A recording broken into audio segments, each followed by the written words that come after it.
ഇന്ന് നന്മ ചെയ്യണമെങ്കിൽ ദൈവവിശ്വാസത്തിന്റെ ആവശ്യമുണ്ടോ? സാറിന്റെ അഭിപ്രായം എന്താണ്? ഇത് എന്നെ കുറിച്ചുള്ള ചോദ്യമാണ്. എല്ലാ മതഗ്രന്ഥങ്ങളും വേദങ്ങളും ഉപനിഷത്തുകളും എല്ലാം അദ്ദേഹം അരിച്ചുപറിച്ച് വായിച്ചു. പക്ഷേ എവിടെയും ഈ ചോദ്യത്തിനുള്ള ഉത്തരം ഉണ്ടായിരുന്നില്ല. ഇസ്ലാമിൽ ഇങ്ങനെ ഒരു വിഷയത്തിന്റെ വ്യക്തമായ മറുപടി ഇസ്ലാമിന്റെ ഏറ്റവും വിശ്വസ്തമായ ലോകം അംഗീകരിക്കുന്ന ഗ്രന്ഥ പരിശുദ്ധ ഖുർആൻ. ഈ ഖുർആനിൽ തന്നെ ഒരുപാട് ഇടങ്ങൾ ദൈവവിശ്വാസിയാവുകയും അഥവാ മുസ്ലിങ്ങളായ ആളുകൾ ഈമാൻ സത്യവിശ്വാസം എന്ന് പറയും. സത്യവിശ്വാസം എന്ന് പറഞ്ഞാൽ ലാ ഇലാഹ ഇല്ലല്ലാഹു മുഹമ്മദുർ റസൂലുള്ളാഹ്, അള്ളാഹു അല്ലാതെ ആരാധനയ്ക്ക് അർഹൻ ഒരാളുമില്ല, ഒരു വസ്തുവുമില്ല, ഒന്നുമില്ല.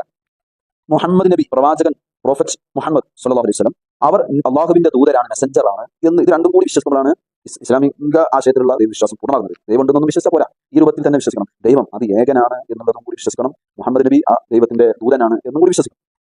അപ്പോ ഈ ഇസ്ലാമിക ഗ്രന്ഥങ്ങളിൽ, ഖുർആൻ അടക്കമുള്ള എല്ലാ ഗ്രന്ഥങ്ങളിലും ദൈവവിശ്വാസം ഉണ്ടെങ്കിൽ മാത്രമേ നിങ്ങൾ മറ്റു നന്മകൾക്ക് പരലോകത്ത് അഥവാ മരണശേഷം സ്വർഗവും നരകവും എന്ന് പറയുന്ന ആ സ്വർഗം ലഭിക്കണമെങ്കിൽ ദൈവവിശ്വാസം മസ്റ്റാണ്, നിർബന്ധമാണ്.